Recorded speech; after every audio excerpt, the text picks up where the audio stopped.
Amém, igreja? La paz del Senhor Jesus sea com todos nós outros, graça e paz, la paz de nosso Deus que sobrepassa todo entendimento, sea sobre nossa vida. Bem-vindo uma vez mais a este tempo de transmissão em vivo desde a sala de minha casa. Les damos a bem-vinda em nome de minha esposa, de Ana Carolina, e meu também. Sejam todos bem-vindos. Mateus capítulo de número 24 é muito importante para todo o que nós outros estamos aprendendo durante esses dias de jueves quanto ao tema de escatologia hoje. É como se fosse assim nossa base, está bem? Então, vamos estudar bastante este texto. Você sabe que Mateus capítulo 24 é o sermão profético de Jesus. Este é um dos sermões, todo que Jesus falou é importante, pero para que você veja a importância do sermão escatológico, é um dos sermões mais grandes de Jesus quanto a mensagem, quanto a conteúdo. Só queda atrás quanto a tamanho, quanto a extensão do sermão para o sermão de las bienaventuranças que nós outros temos em Mateus capítulo de número 5 hasta o capítulo de número 7, verdade? Pero esse sermão escatológico de Jesus é o segundo, maior, não é um grande sermão. Não somente está registrado em Mateus capítulo de número 24, também aparece em Marcos capítulo 13 e em Lucas capítulo de número 21. Pero estamos tomando Mateus capítulo 24 porque me parece el evangelista que registrou já a maior parte de esse sermão. Por isso nós estamos guiando por Mateus capítulo de número 24.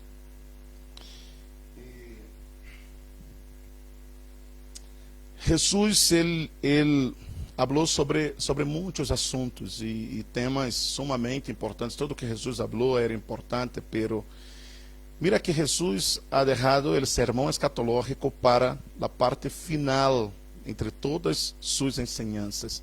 O sermão de las bienaventuranças ele foi dado ao início do ministério de Jesus, mientras que o sermão escatológico Jesus lo proferiu já ao final de seu ministério. Eu sempre digo que aquelas coisas que nós outros decimos por último são aquelas coisas que queremos muito que a gente não se olvide, verdade?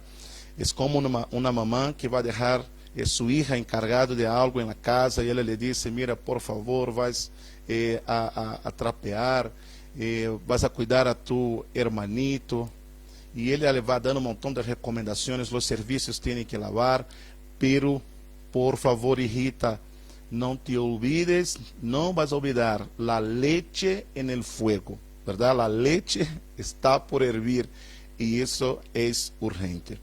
Jesus hace lo mismo, deja el sermão escatológico como uma de suas últimas enseñanzas, como dizendo a su pueblo que não se olvidara de isso, de que ele va a regresar. Quantos creem que o Senhor vai regressar?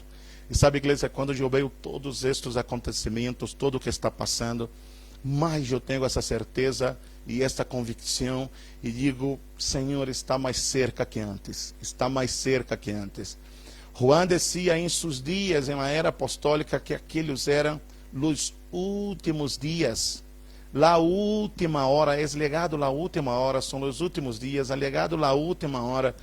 Eu creio que agora estamos em la última fração de segundos, estamos mais cerca que antes e creio que devemos preparar nosso coração para isso.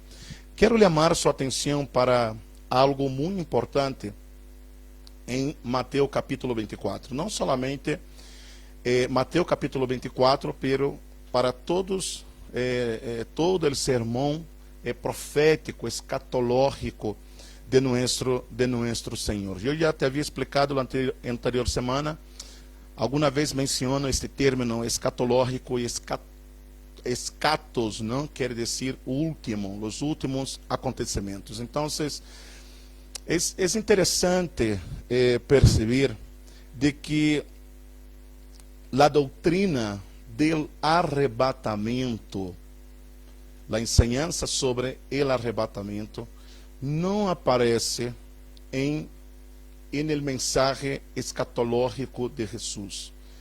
O arrebatamento não faz parte do sermão escatológico de Jesús.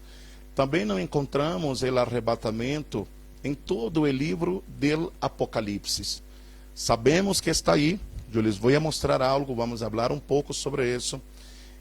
Sabemos que está no livro do Apocalipse, pero não aparece. É algo que temos que encontrar.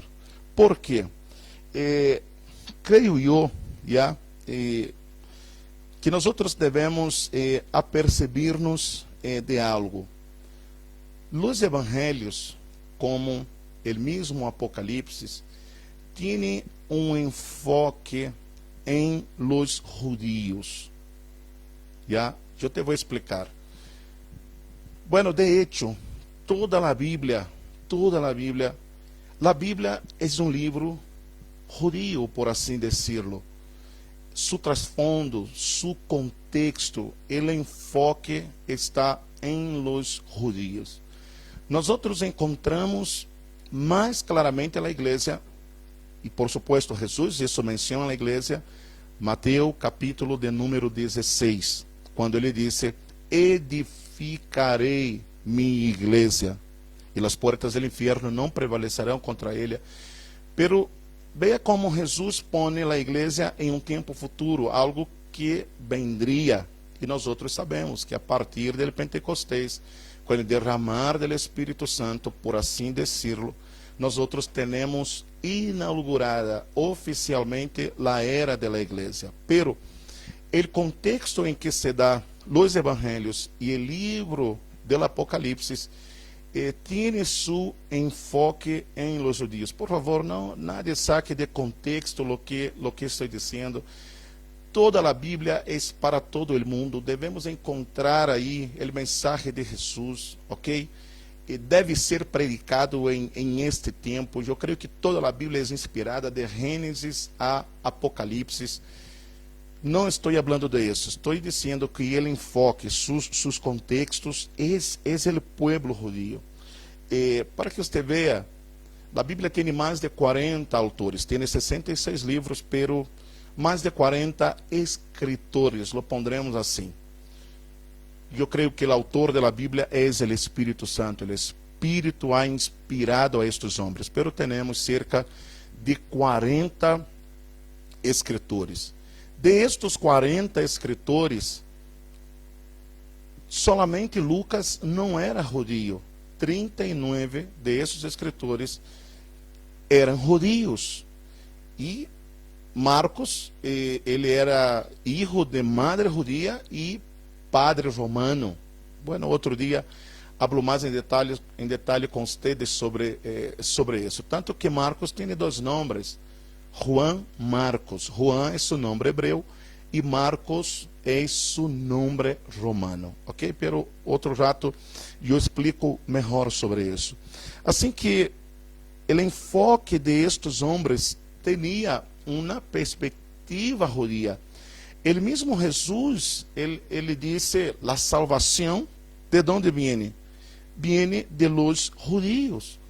Então, se nós não leemos a Bíblia a partir da perspectiva de que estamos lidando com um trasfondo judío oriental, tendremos muita dificuldade em interpretar as Escrituras e tendremos muita dificuldade de interpretar as profecias de Jesus. Pastor, se o arrebatamento não aparece diretamente no mensagem profético, no sermão escatológico de Jesus, no sermão escatológico de Jesus, e não aparece diretamente no livro do Apocalipse, ¿Eso qué quiere decir? ¿Que no hay arrebatamento en la Biblia?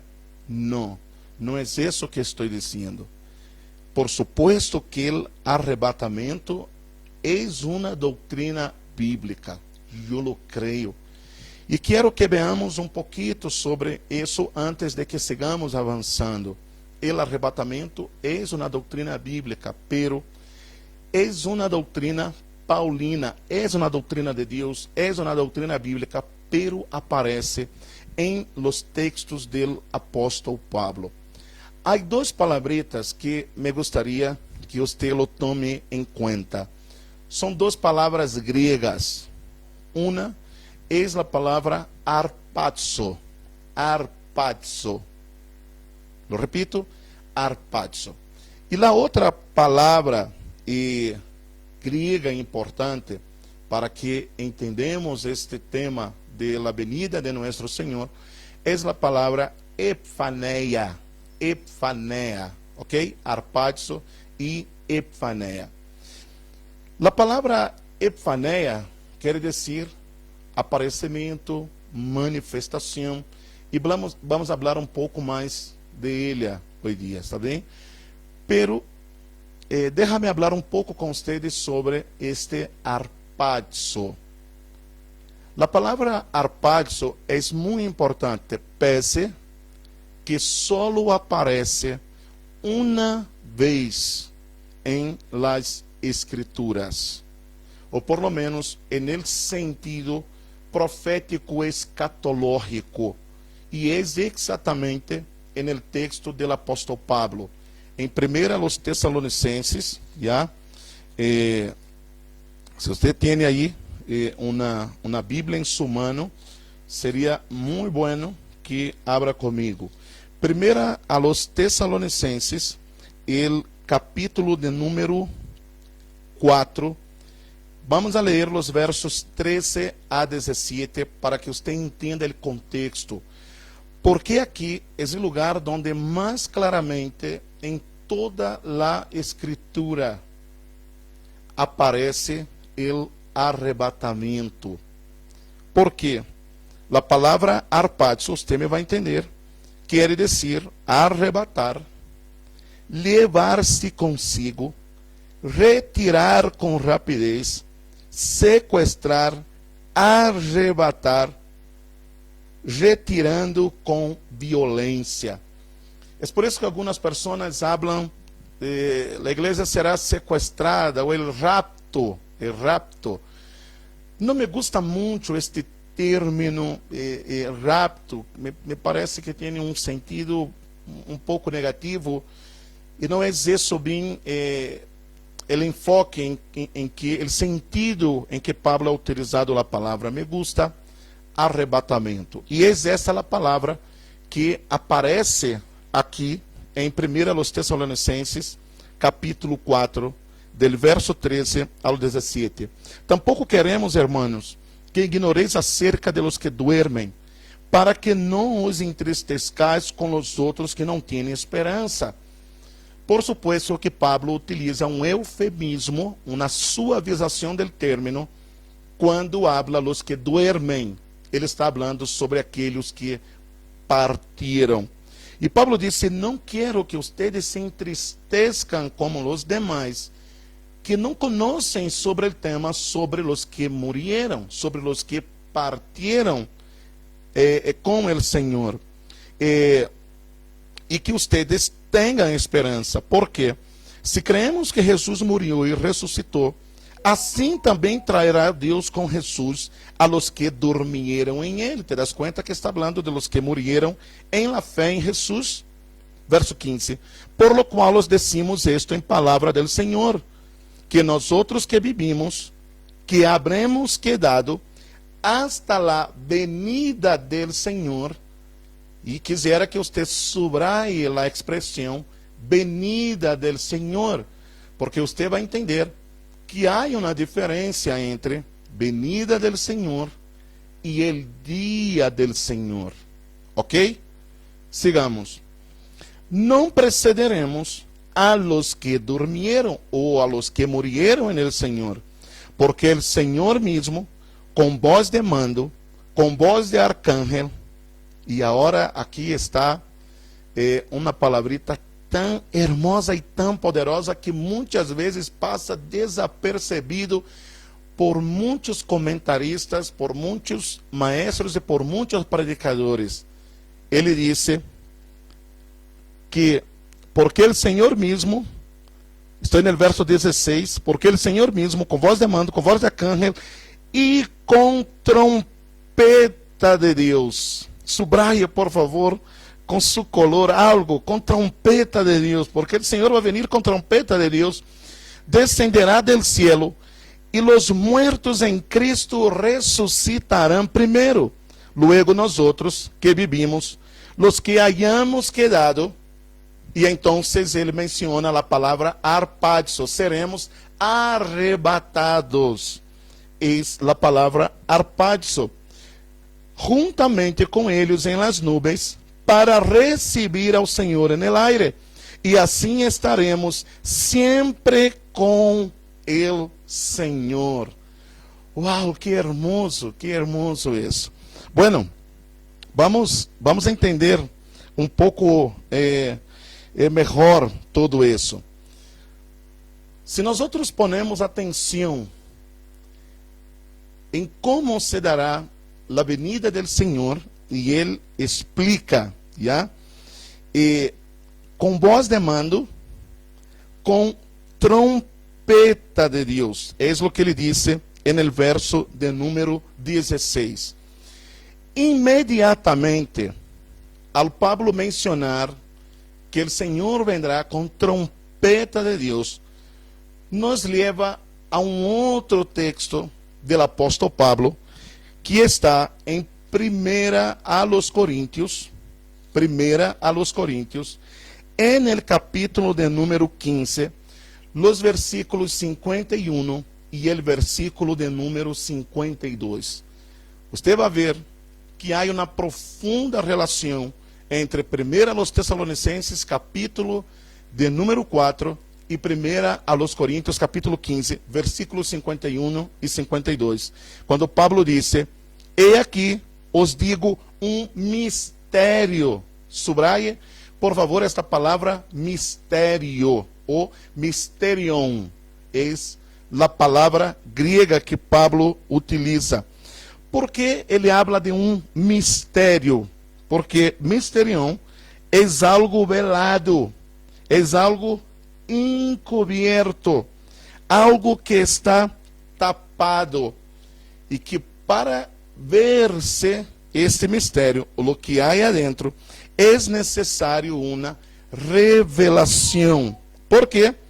Porque jamais este tema sobre o arrebatamento havia sido mencionado, ou por lo menos de forma clara, no Antigo Pacto. Os judeus não têm a mais mínima ideia sobre isso. É por isso que Pablo habla que isso é um mistério. E sabe que aqui está a resposta. Por que em los evangelhos não se trata do arrebatamento? Sabe por quê? Porque o arrebatamento não era uma doutrina para os judeus, mas o arrebatamento é algo que está preparado para a igreja.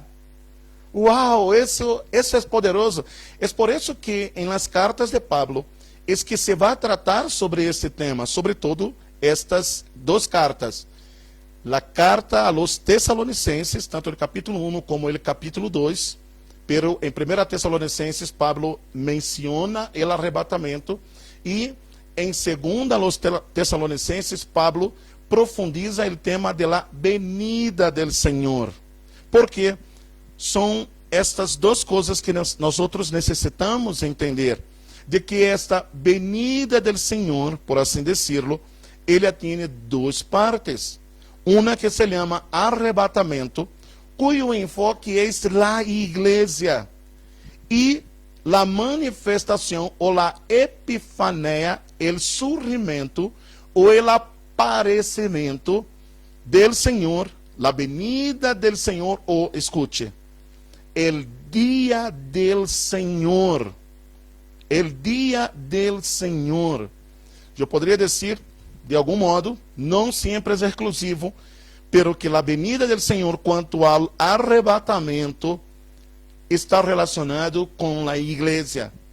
E el dia del Senhor se dará depois. E nós outros sabemos que há um espaço de tempo de 7 anos, pero não quero perder tanto tempo em este momento. Pero são coisas que você já lo sabe, creio. Em algum momento vamos aprofundizar este assunto. Não sei se poderíamos fazer em esta série de enseñanças.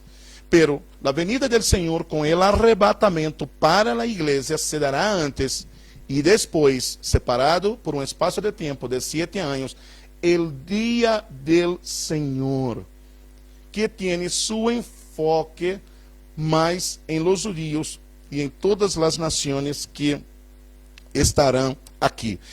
Então, é por isso que Pablo disse, isso é um mistério. Não todos dormiremos. Estou em 1 Coríntios 15, 51. E aqui os digo um mistério, não todos dormiremos, pero todos seremos transformados. E escute o que Pablo disse. Em um momento. Sabe qual é a palavra grega que Pablo utiliza, que está traduzido aqui como momento, outras versões instante? É a palavra grega átomo.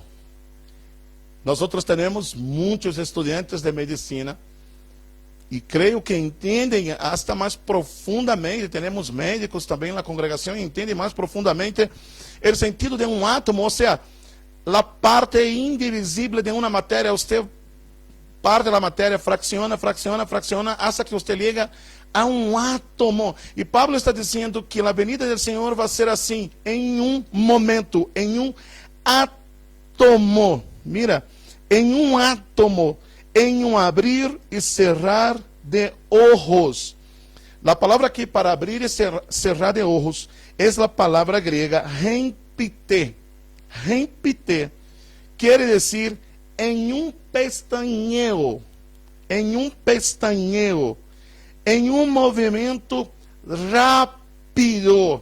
Uau, como se dará esta venida do Senhor para a igreja en el arrebatamento, em um átomo, em uma fração de tempo, em um pestañeo, e de repente tudo já passou, e nós outros estaremos com o Senhor. E ele disse, em um abrir e cerrar de ojos, e então está aqui, a palavra que nos conecta com 1 Tessalonicenses, capítulo de número 4, onde ele disse, a la final trompeta.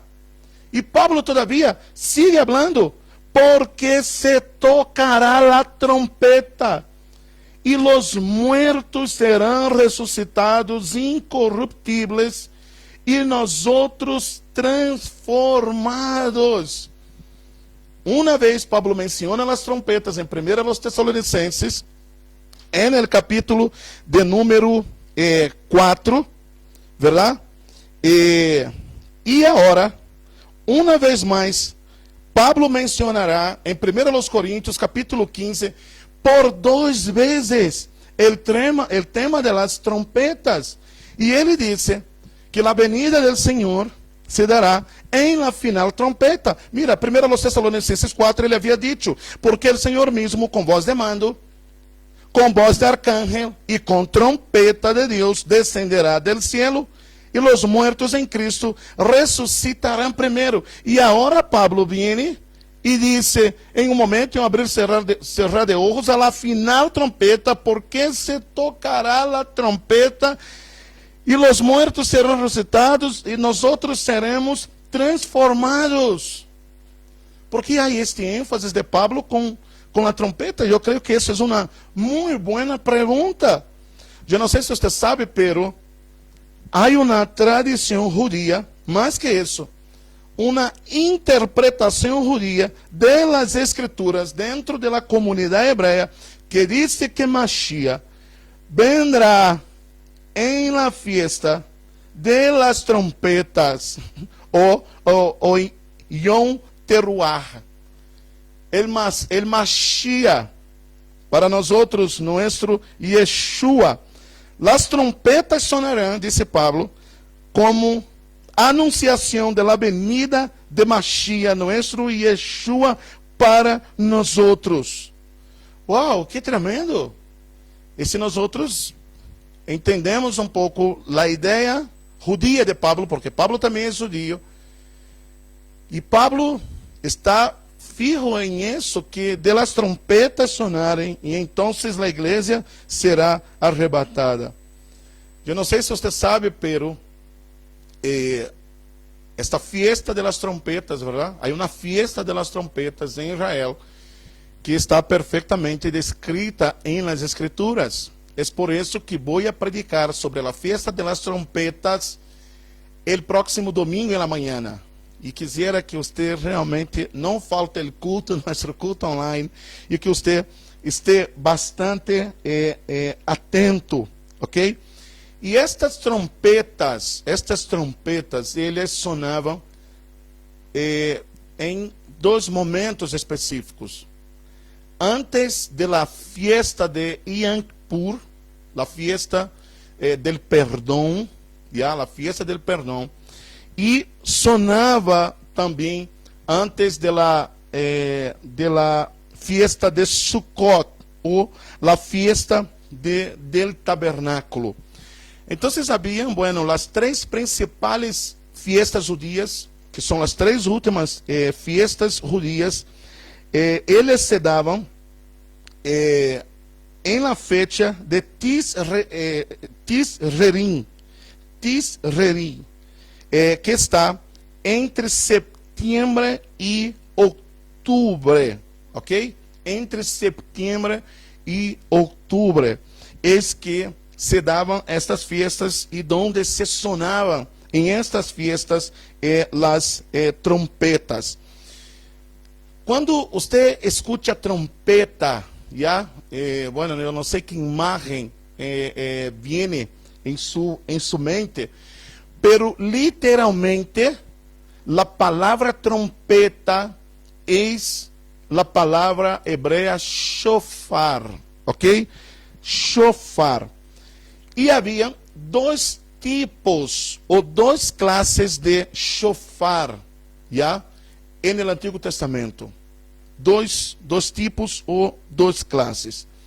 O primeiro deles, e põe muita atenção, porque isso é muito importante para que nós entendamos estas profecias.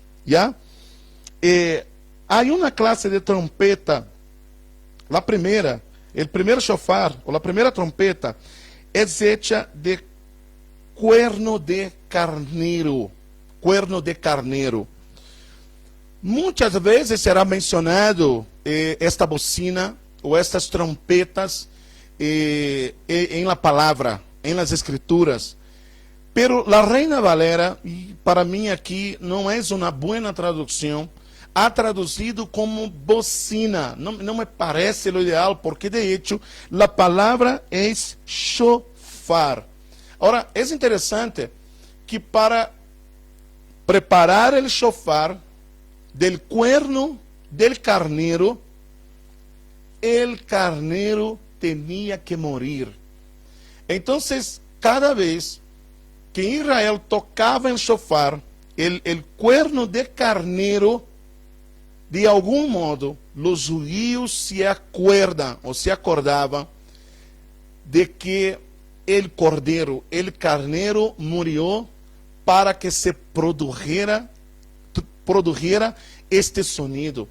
Agora, mira que muitas vezes o toque da bocina, o toque do shofar, também está relacionado com vitórias que Deus dava à nação de Israel. Você se acorda quando a nação de Israel está frente a Jericó? Então o Senhor lhe disse a Israel: mira, vocês vão dar 7 vueltas ao redor da cidade e vocês vão tocar bocina. De hecho, a palavra bocina aí é a palavra shofar. Vocês tocarão o shofar. E sabe o que vai passar quando vocês toquem o shofar? As muralhas vão a cair. Isso é maravilhoso, sabe por quê? Porque a mim me hace recuerdo que mis victorias, que nuestras victorias, la victoria del pueblo de Dios, la victoria de la iglesia, pasa por el sacrificio de Cristo. El shofar es tocado porque Jesús murió por nosotros. A través de la muerte del Cordero, el Señor da victoria a su pueblo.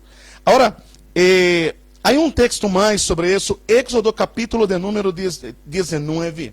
Éxodo capítulo 19, el verso 16 dice: aconteció que al tercer día, estou leyendo Éxodo capítulo 19, versículo 16. Aconteció que ao terceiro dia, quando vino la manhã, vinieron truenos, relâmpagos e espessa nube sobre el monte, e sonido de bocina. Literalmente, esta palavra bocina é shofar. Vou ler uma vez mais. Aconteceu que ao terceiro dia, quando vino la manhã, vinieron los truenos e relâmpagos. Qual é o contexto? Quando o Senhor venia sobre a montanha, quando o Senhor descendia del cielo para poner seus pés sobre a montanha, decía: e aconteceu que ao terceiro dia, quando vino la manhã, vinieron truenos e relâmpagos e espessa nube sobre el monte e sonido de shofar muito fuerte.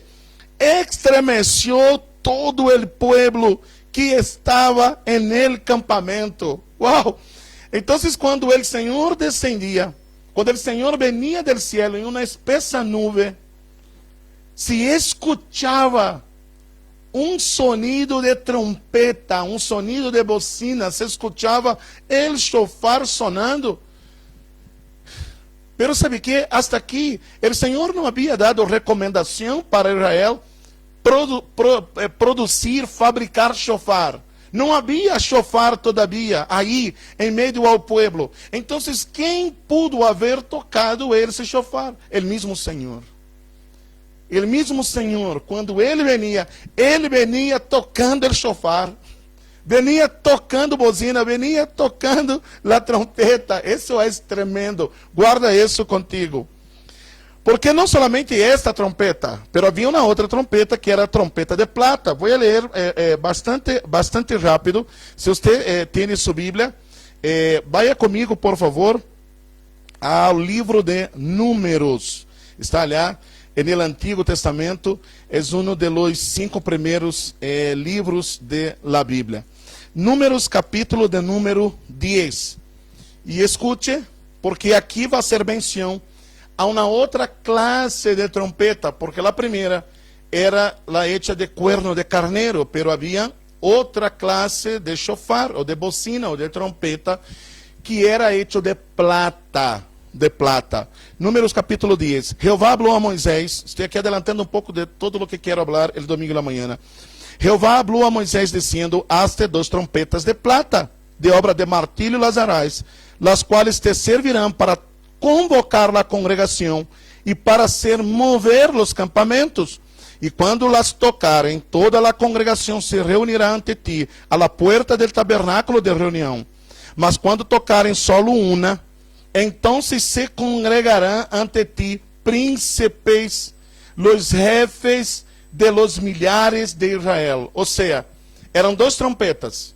E quando tocava uma sola trompeta, então quem tinha que reunir-se eram os príncipes del pueblo. ¿Sabe que penso sobre isso? Que nós outros que ocupamos um liderazgo no corpo de Cristo devemos ser mais atentos e mais sensíveis ao sonido da trompeta, porque não tocavam 2, mas tocava uma. E quão sensível e quão atentos nós outros devemos estar a las convocações. Sabe quando o pastor vem e diz: hay que ayunar, tenemos que congregar, tenemos que estar juntos, tenemos que venir, tenemos que juntarnos, tenemos que hacer eso, tenemos que hacer aquello. Yo creo que los que tienen que estar más sensibles y escuchar son los líderes. Nosotros que ocupamos un liderazgo en el cuerpo de Cristo debemos ser los más sensibles y más atentos ao sonido de la trompeta, porque não tocavam 2, tocava uma. E quando tocares alarma, então se moverão os campamentos de los que estão acampados ao oriente. Quando tocares alarma a segunda vez, entonces moverán los campamentos de los que están acampados, alarma tocará para sus partidas. Então, quando os dois chofares se juntavam, e haviam toques específicos para cada coisa que Israel deveria fazer. E uma dessas coisas é que também tocava para que o campamento se moviera. É hora da partida, é hora de irse. Bueno, sabe o que estou creyendo? Estou creyendo que estão tocando, estão sonando as trompetas e nós outros devemos estar atentos. E muito pronto, a última trompeta, dijo Pablo, vai sonar, vai sonar.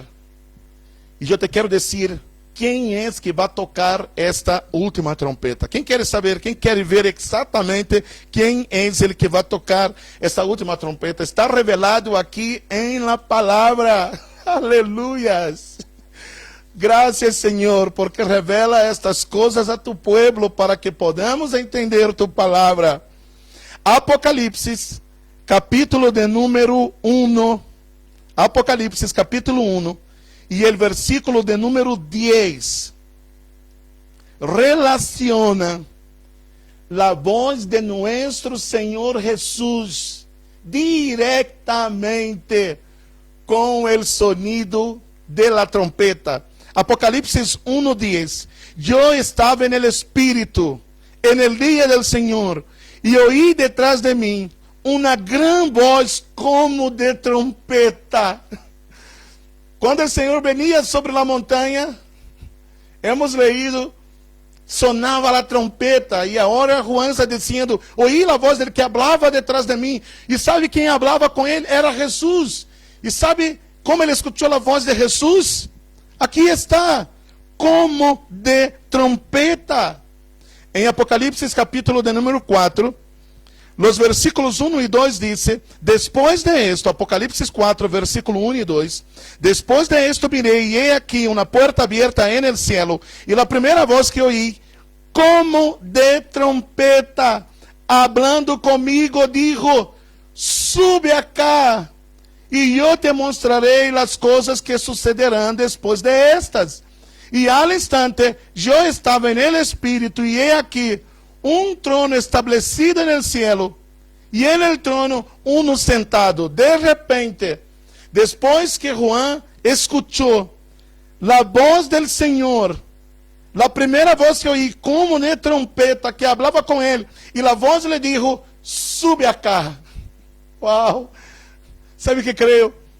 Que muito pronto, hermano Carlos, você vai escutar esta voz, você vai escutar essa trompeta. E esta voz como de trompeta, a voz del Senhor mesmo, vindo em las nubes del cielo, te vai dizer, hermano Carlos, eu não te vai dizer hermano Carlos, te vai dizer, Carlos, sube acá. Vai dizer, Isabel, sube acá, Catienca, sube acá.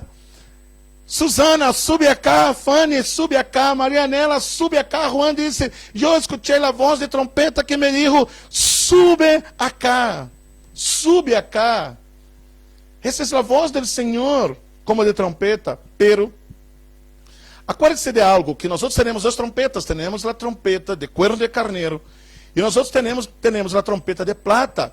A trompeta de plata, de hecho, bueno, a trompeta de carneiro estava relacionada com a redenção, com o sacrifício de Cristo, e a trompeta de plata, a plata está relacionada com redenção e com testemunho, e nós vamos a ver que a voz dos profetas tem uma relação profunda com o sonar de la trompeta. Isaías, por favor, Isaías, el capítulo de número 58. Vamos entender como essa trompeta também está relacionada com a voz de los profetas de Deus. Isaías 58, verso 1, el Senhor le dijo a Isaías, clama a voz em coelho, não te detengas, alça tu voz como trompeta, e anuncia a mi pueblo su rebelião, e a la casa de Jacó su pecado.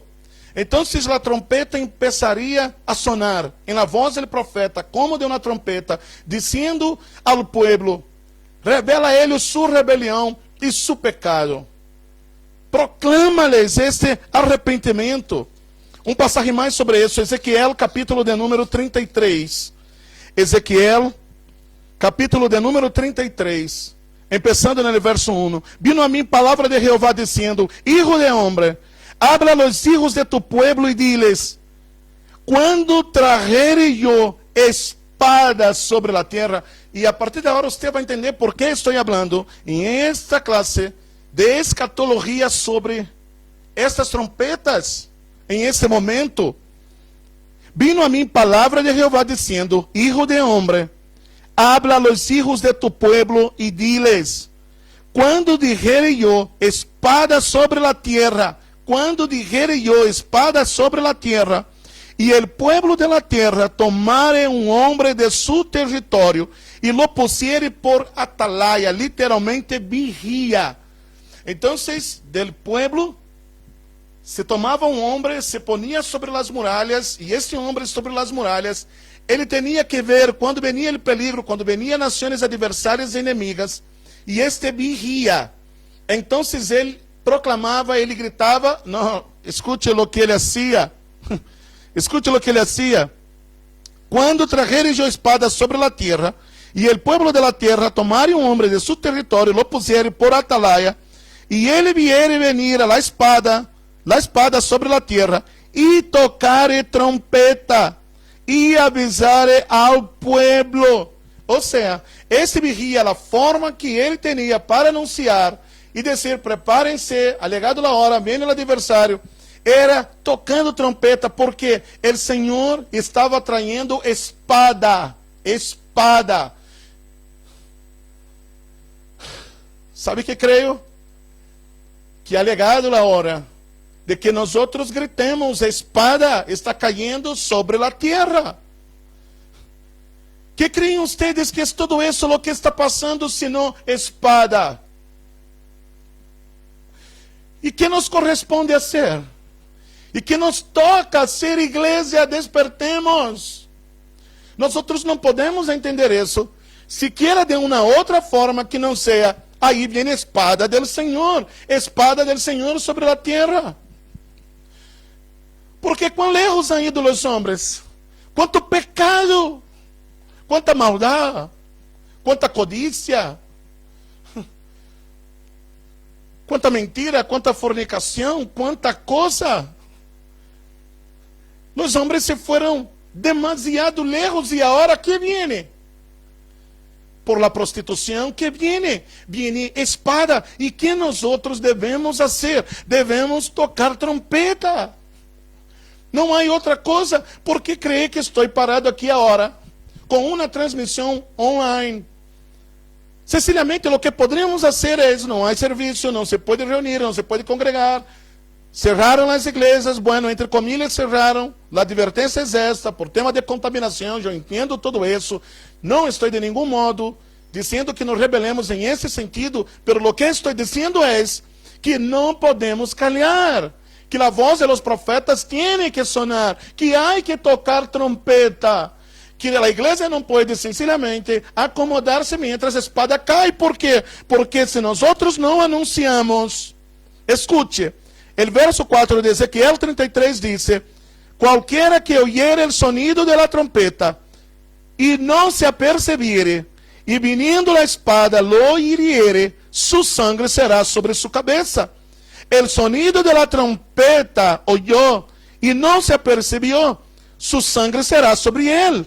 Mas ele que se apercebiere librará su vida. Pero si el atalaya o el vigía viere venir la espada e não tocare la trompeta, e el pueblo não se apercebiere, e viniendo la espada hiriere de él a alguno, este foi tomado por causa de su pecado, pero demandarei su sangre de mano del vigía. Uau! Ou seja, que se a igreja silencia, se a igreja calha sua voz e não proclama, e não anuncia, e não lo disse, escutem, espada del Senhor. E se nós outros não proclamamos, é verdade que vão morir, os que tenham que morir se perderão, pero el Senhor dijo: voy a requerir de mano del vigía, porque ele não tocou a trompeta. Isso nos llama a uma responsabilidade, igreja, que nós temos. Pese a estes momentos, nadie se pode cruzar-se dos braços e dizer: não tenho um trabalho que fazer, não tenho nada por fazer. Por lo contrário, devemos mover-nos, levantar-nos, orar, ayunar, pagar um preço, comprometer-nos com a obra, com o reino. Não é cruzar-se os braços e dizer: bueno, quando vuelva a los cultos, então me comprometerei, volverei a ir a los cultos, harei algo por el reino de Deus. Não! Porque o Senhor dijo: vou a cobrar de mano de ustedes, porque a espada está vindo, e há que sonar, há que tocar a trompeta, espada sobre a terra. E tocarei trompeta e avisarei ao pueblo. Isso é o que o Espírito Santo me está mandando dizer a ustedes. Agora bem, a espada está caindo sobre a terra. E que devemos fazer? Que devemos fazer? Por favor, diga no grupo se você está entendendo esse mensagem. Se você que está escutando está entendendo, diga algo aí no grupo do Face. Diga aí, que há que fazer? A espada está caindo sobre a terra. Que devemos fazer? Que estão dizendo aí, Jair?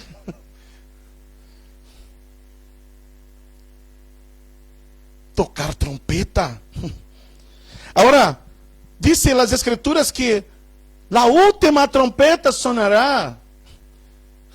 Trompeta está sendo tocado, e sabe que está cerca da última trompeta. Nosso Senhor viene com voz de trompeta. Sabe que é hermoso? É que no passagem de de Números capítulo 10, no verso de número 6, habla de la trompeta de la partida, e diz: quando tocares alarma la segunda vez, então moverão campamento. Aleluia! Quando tocarem trompeta na segunda vez, então se moverão campamento. Eu creio que o campamento do povo de Deus está por ser movido de la terra ao cielo. E escutaremos ao Senhor dizer: vem acá. Retomemos, por favor. Eu necessitava dizer-lhes isso. Retomemos, por favor, Mateus capítulo de número 24. Creio que nós devemos entender a divisão do sermão profético de Mateus capítulo de número 24, para que podamos entender um pouco melhor sobre o tema del arpazo e o tema de la Epifanía. Nós necessitamos então ter em claro e entender que Jesus não habla diretamente sobre o arpazo, pero su enfoque de Jesus, ou seja, não habla diretamente do arrebatamento, pero su enfoque de Jesus no sermão escatológico está em la Epifanía, ou seja, em el aparecimento, no surgimento, em la manifestação em glória. Pero entendemos um pouco sua divisão desse livro. Em Mateus capítulo 24, os versículos 3 a 8, se trata do princípio de dolores. Mateus capítulo 24, del verso 3 a 8, o princípio de dolores. Escute o que ele diz no versículo 8. E todo esto será princípio de dolores. E você vai ver que Jesus já profetizava e falava de rumores de guerras, nação contra nação, pestes, plagas. Pero todo isso ele disse, não é o fim, mas é princípio de dolores. Ou seja, o tempo que nós nos encontramos aqui e agora é exatamente este tempo, o tempo do princípio de dolores.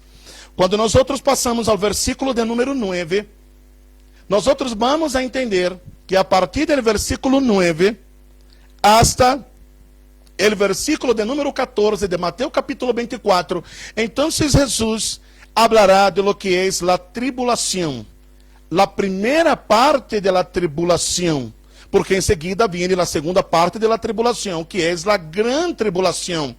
E nós vamos a dar conta que está tão clara essa divisão, porque escute o que disse em Mateus capítulo 24, o versículo de número 9. Então os entregarão a tribulação. Bueno, há um salto do versículo 8 ao versículo de número 9. Há algo que passa entre o versículo 8 e o versículo 9, porque o versículo 8 de Mateus 24, Jesus chama de princípio de dolores. E então, o versículo 9 habla, os entregarão a tribulação. Se nós entendemos que a igreja não passará por la tribulação, devemos entender que entre o versículo 8 e o versículo de número 9, ¿qué passou? Será que você pode escrever aí e dar-me uma resposta se você está entendendo? ¿Qué pasa entre o versículo 8 de Mateus capítulo 24 e o versículo de número 9? Será que alguém pode escrever aí para saber que você me está entendendo? Tomarei mi tempo mientras você interactúa comigo, por favor, não me deixe solo aqui dando o mensagem. Toca tu trompeta.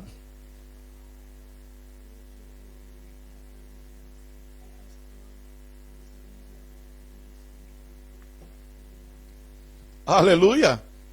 E doutor Milanese, sobre o comentário anterior, disse sim, pastor, como?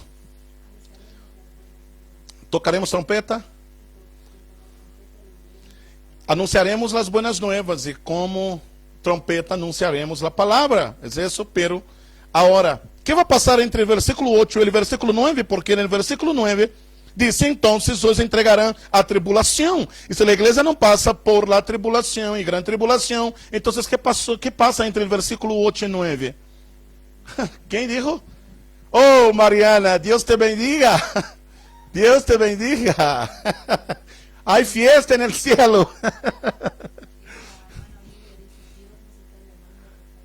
Oh, irmã Olivia, desde Estados Unidos, está dizendo, Deus nos está chamando a tocar trompeta. Glórias a Deus. Pero Mariana disse, entre o versículo 8 e o versículo 9, passa que? El arrebatamento. Pero te das conta que Jesus não habla diretamente do arrebatamento? Ele habla do princípio de dolores, tempo em que nos encontramos agora, e passa diretamente a quê? A la tribulação. Por quê? Porque o arrebatamento não é um tema para Israel. E o sermão escatológico tem relação direta com Israel e com os judeus. Se você não entende isso, você vai ter uma tremenda confusão em todos os textos que seguem. Então, quando nós entendemos que Jesus está enfocando sua mensagem aos judeus, não habla do arrebatamento, mas sabemos que o arrebatamento passa entre o versículo 8 e 9, princípios de dolores, e onde empieza no versículo 9, a tribulação. Então, você entende isso. Escute o que ele disse. Então, os entregarão a tribulação, mas não é para a igreja. E os matarão, e sereis aborrecidos de todas as gentes por causa de mi nome. Por supuesto, todos aqueles que levam o nome do Senhor serão perseguidos. Há perseguidos por el nome de Jesus em todo o mundo, pero nada se compara com a perseguição que o povo judío sofrerá durante o tempo da tribulação. Nada se compara. Igreja, devemos reconhecer algo. Nós sim sofrimos como cristianos, somos perseguidos como cristianos, isso é uma grande verdade, pero a persecução que os judeus han sofrido através da história e o que vão passar durante a tribulação, serão aborrecidos de las gentes por causa de mi nome.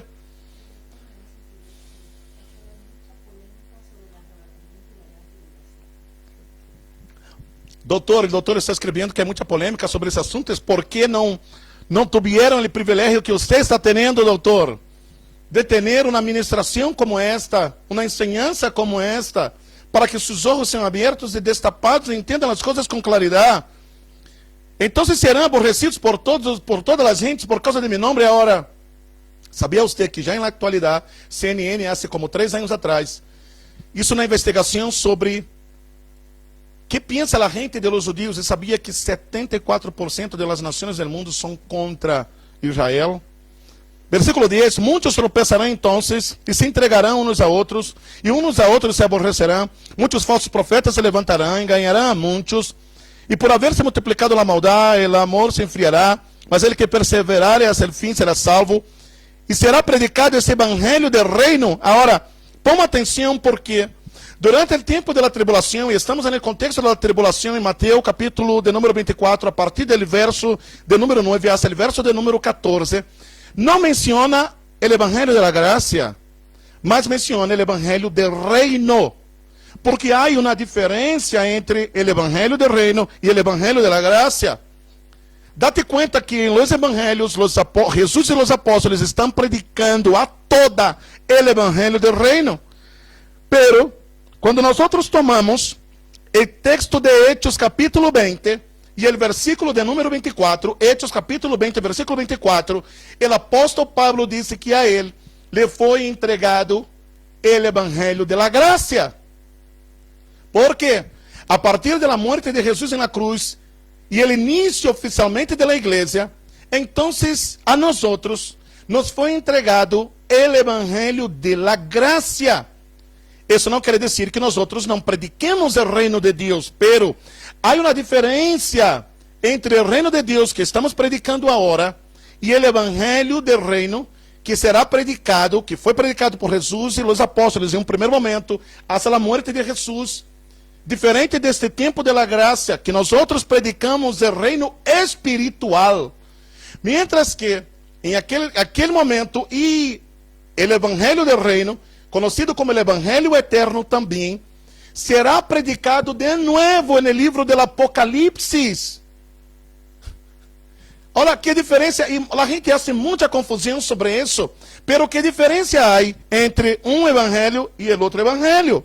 Escute, o Evangelho da Graça, que nós outros predicamos agora, é o evangelho entregado à igreja.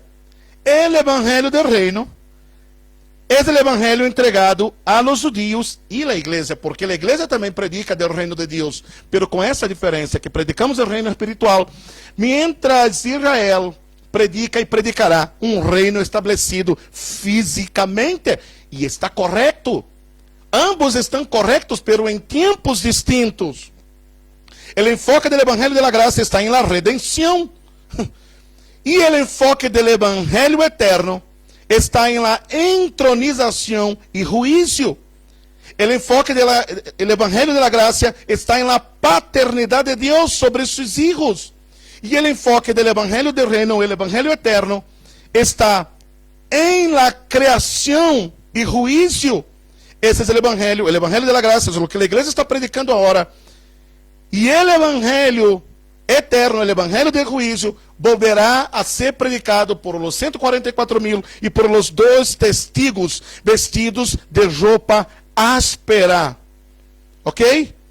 Nós outros podemos observar isso em Apocalipse capítulo 14. Apocalipse 14, los versículos 6 e 7.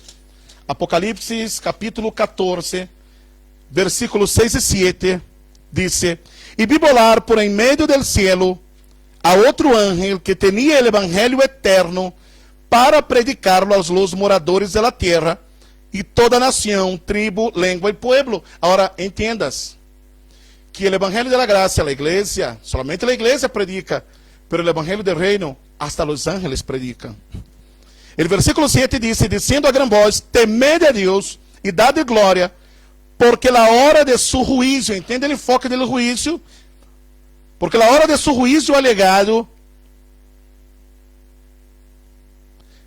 porque a hora de su juízo ha llegado, e adorad aquele que hizo el cielo e a terra, el mar e las fuentes de las aguas. Uau, que tremendo. Retomemos Mateus capítulo 24, por favor. Dá-me um momentito. Vale muito a pena, vale muito a pena. Então, nós teremos a primeira divisão do sermão escatológico, do verso 3 ao verso 8, princípio de dolores, ok? Do versículo 9 ao versículo de número 14, que nós encontramos a primeira parte da tribulação, de los 7 anos, os primeiros 3 anos e meio. Dentro destes 3 anos e meio de tribulação, e depois grande tribulação, dentro dos 7 anos de tribulação e grande tribulação, não estará sendo predicado o evangelho da graça, mas estará sendo predicado o evangelho do reino. É por isso que no versículo 14 diz: será predicado esse evangelho do reino em todo o mundo, para testemunho a todas as nações, então vendrá o fim. Aqui é onde a gente faz confusão e diz: Jesus não pode arrebatar a igreja hasta que o evangelho seja predicado em todo o mundo. E eu digo, é uma equivocação.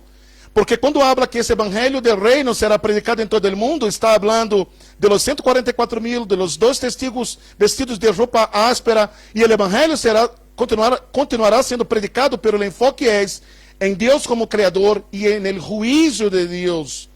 Mientras que en ese tiempo estamos predicando el Evangelio de la Gracia, se agotará el Evangelio de la Gracia. ¿Y sabe qué?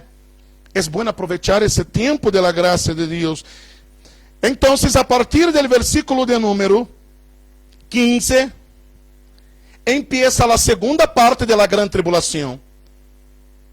Los que me están entendiendo, por favor, diga ahí en el grupo, diga amén, sim, pastor. Diga en el Face, comparta conmigo, por favor, diga algo. Interactuemos en eso. Yo necesito que interactuemos. El versículo 15 dice: por cuanto, quando veáis en el lugar santo la abominación, desolación, que habló el profeta Daniel, el que le entienda, entonces los que están en Judea, pero a partir del versículo 15, ¿qué empieza?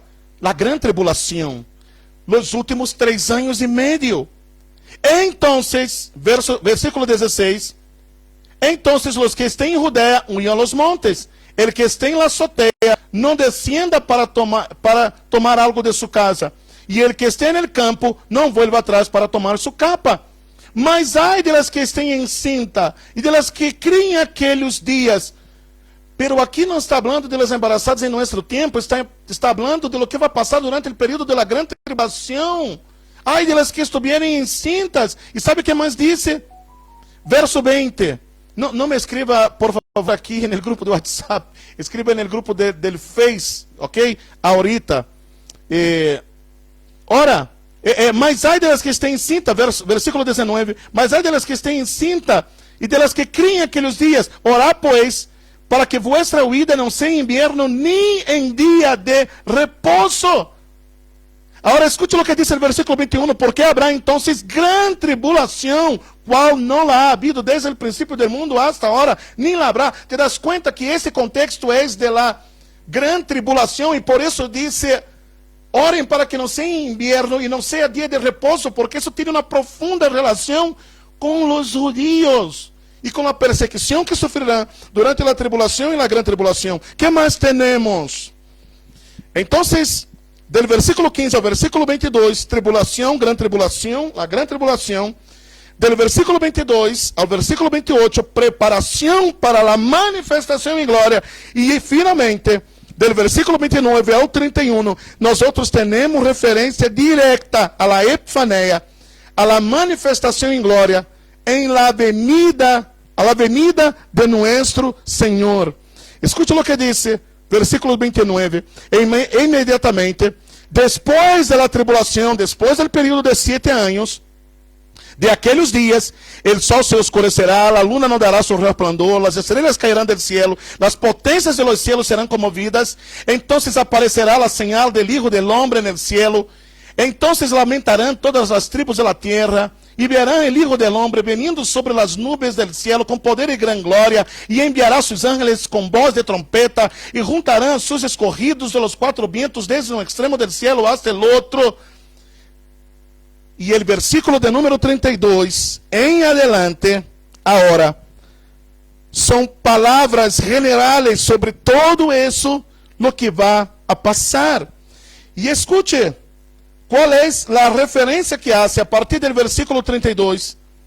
As referências generais de la higuera, aprender la parábola, quando já su rama está tierna e brotam sus hojas, sabeis que o verano está cerca. Assim também vosotros, quando veais todas estas coisas, conheced que está cerca a las puertas. De certo os digo que não passará esta generação hasta que todo esto aconteça. Aleluia! Agora o Senhor disse, ponga atenção a la higuera. De todo esto, de la higuera aprender la parábola. De la higuera aprender la parábola. La pergunta é, que é a higuera? Quem é a higuera? Está claro que a higuera é Israel. Por todas as escrituras, nós outros encontramos ao Senhor comparando a higuera com Israel. Disse que quando su rama está tierna e brotam sus hojas, sabeis que o verano está cerca. Essas são recomendações que devemos tomá-lo em conta. Sabeis que o verano está cerca. Sabeis que a cosecha está cerca. ¿Acaso Juan capítulo 4, versículo 35 não nos advierte isso? Escute o que diz nosso Senhor: alçad vuestros ojos e mirad los campos, porque estão blancos para la siega. Aleluia! Aleluia! Quando ha florescido a higuera? Em 14 de maio de 1948, David Ben Gurion, que era o primeiro-ministro de Israel em aquele tempo, ele leu a declaração de la independência de Israel em Tel Aviv. Oh, aleluia! Mirem a higuera. Escute, em maio se cumprirá 72 anos que a higuera ha florescido. 72 anos.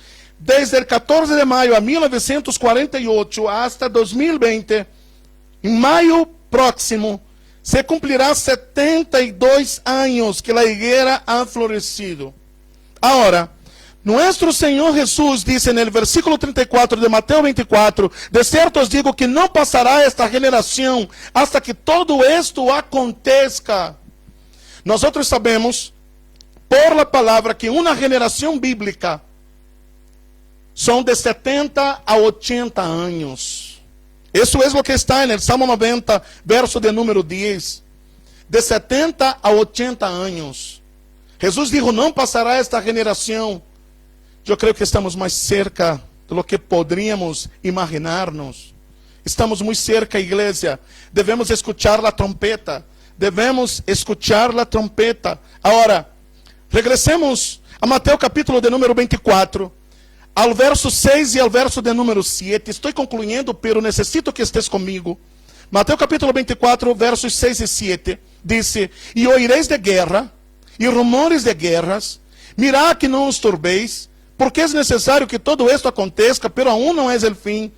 Porque se levantará nação contra nação, reino contra reino, e haverá pestes e hambres e terremotos em diferentes lugares. Todo isso há que passar como parte da preparação. E nós estamos vendo um período de plagas e de pestes, pero eu quero poner o ênfase em aquilo onde Jesus põe mais ênfase, porque ele habla de guerras, ele habla de rumores de guerras.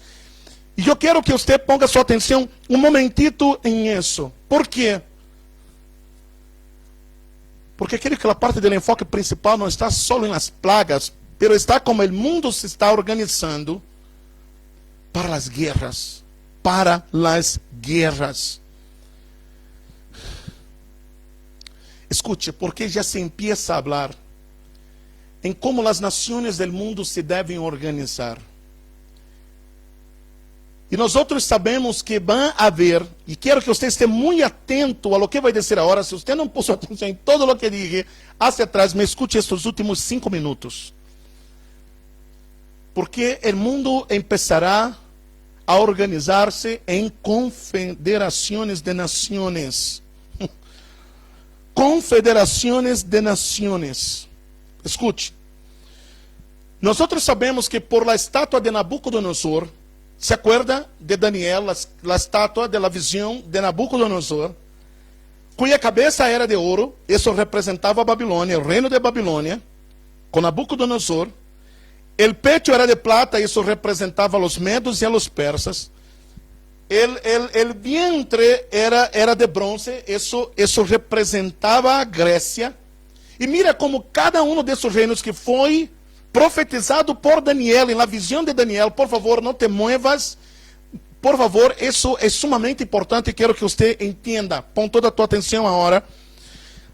Em essa visão é sobre a legada de los reinos, um traz outro, e como Daniel profetizou sobre tudo isso, como o Senhor lhe revelou a Daniel, e vou falar mais sobre isso na seguinte semana, pero quero que você entenda agora algo sobre isso. A cabeça de ouro, o reino de Babilônia, em aquele tempo estava Daniel com Babilônia, pero Daniel profetizou que vendria um segundo reino, o pecho era de plata, e isso representa a los medos e a los persas. Em seguida vieram os medos e os persas. Em seguida, o vientre de bronze, e isso representava a Grécia, e vino Grécia. Pero ele também habla de um outro reino, que é um reino que representa parte de las piernas, a cadeira e parte de las piernas, que era de hierro. E isso representava o Império Romano com todo o seu potencial bélico, toda a sua força militar. Pero os pés da estátua estavam hechos de uma mescla de barro e hierro. E nós sabemos que os dedos são 10, e é por isso que devemos estar atentos para a organização de 10 nações principais entre nações grandes e fortes, ou talvez seja 10 confederações de nações esparcidas por el mundo. Calma, vamos falar de isso em detalhe na seguinte semana. Poderia ser uma coisa ou poderia ser outra. 10 nações ou confederações de nações. E nós sabemos que estes dedos, entremesclados entre barro e hierro, habla del império del anticristo. Del anticristo. E que ele vai governar sobre estas confederações ou estas 10 nações. Pero também habla esses 10 dedos de la reestruturação del Império Romano em la atualidade, que é parte da Europa. Sobre isso vou falar em detalhe na seguinte semana. Pero quero que você entenda algo. Por quê?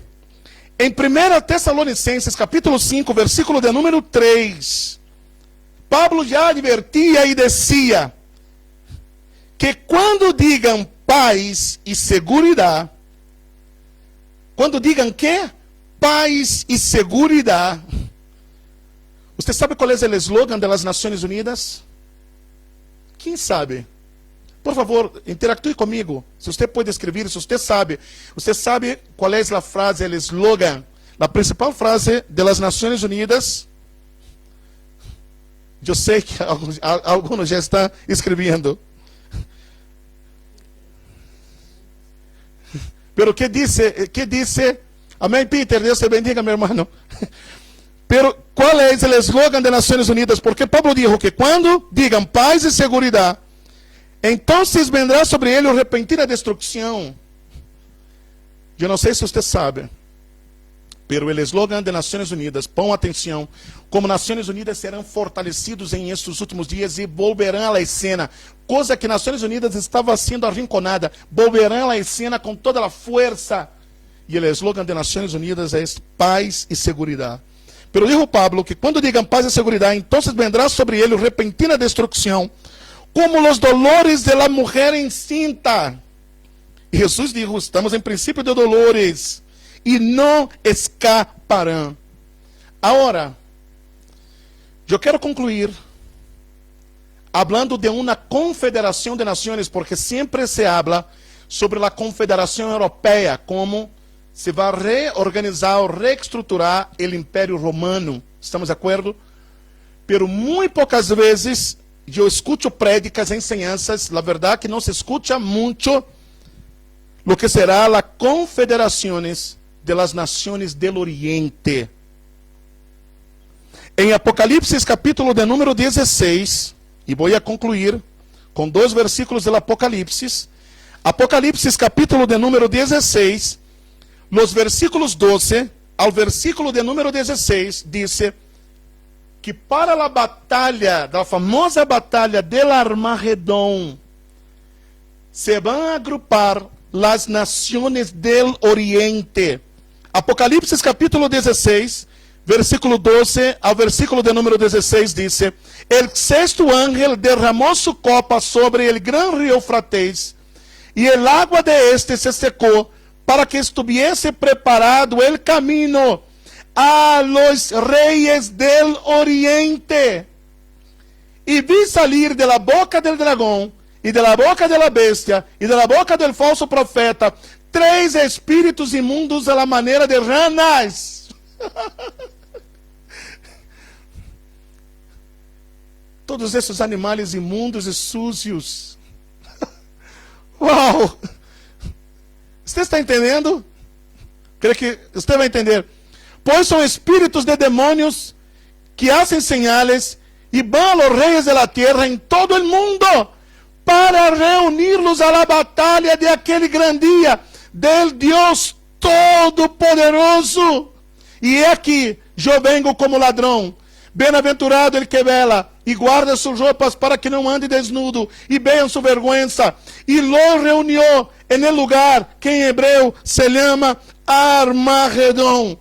A pergunta é: quem é esta confederação do reino del Oriente? ¿Sabe quem é? O reino del Oriente hace referência a China.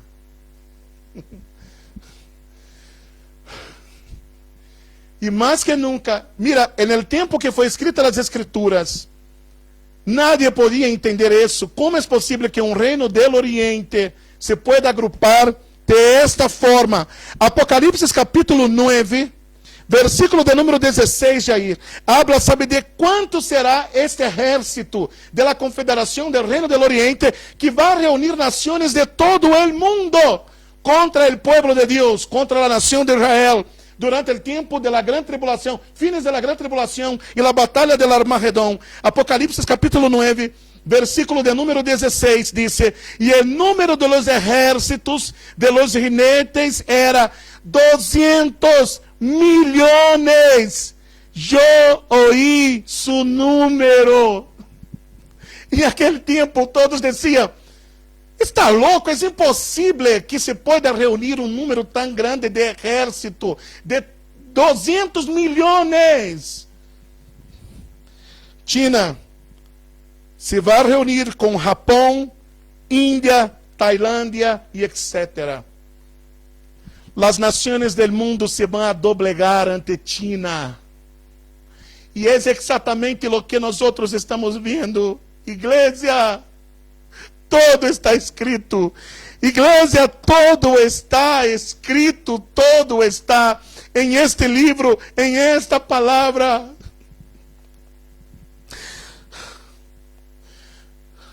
Todo se está armando, todo se está preparando, pero nada toma nuestro Deus desprevenido.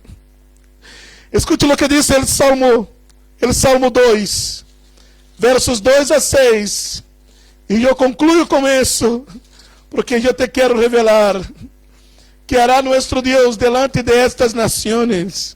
Salmo 2, 2 a 6.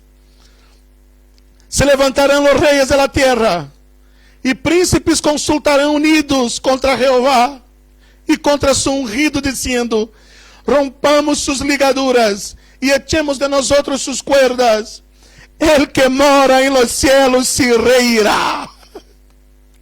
El Señor se burlará de ellos. Luego hablará a ellos en su furor y los turbará con su ira.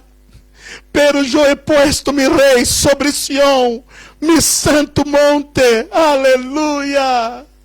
Aleluya, iglesia. E el Senhor se reirá de ellos. Eu puse em Sião a mi rei, em su santo monte. ¿Não te parece increíble todo o que estamos aprendendo? Igreja, não temas. Quando vejam todas essas coisas, sepam que o Senhor está cerca. O Senhor está cerca. Igreja, não temas. Nuestro Deus não ha perdido o controle. Deus te bendiga. Quero orar contigo, ok? Quero orar contigo. Quero orar por las nações, porque eu sei que viene um grande avivamento, o último avivamento sobre as nações. Aleluias. Nosso Deus está em controle de todas as coisas. Padre, em nome de Jesus, tu palavra nos dá a certeza que tu estás en el control de todas las cosas. Tu gobiernas sobre el cielo y sobre la tierra. Y nada te toma desprevenido. Tú eres el soberano, Señor. Dios, danos fuerzas para vivir los últimos días de la iglesia sobre la tierra. Fortalece nuestro espíritu, nuestra alma. Toca a trompeta, igreja. Toquemos trompeta, igreja. Levantem-se os predicadores.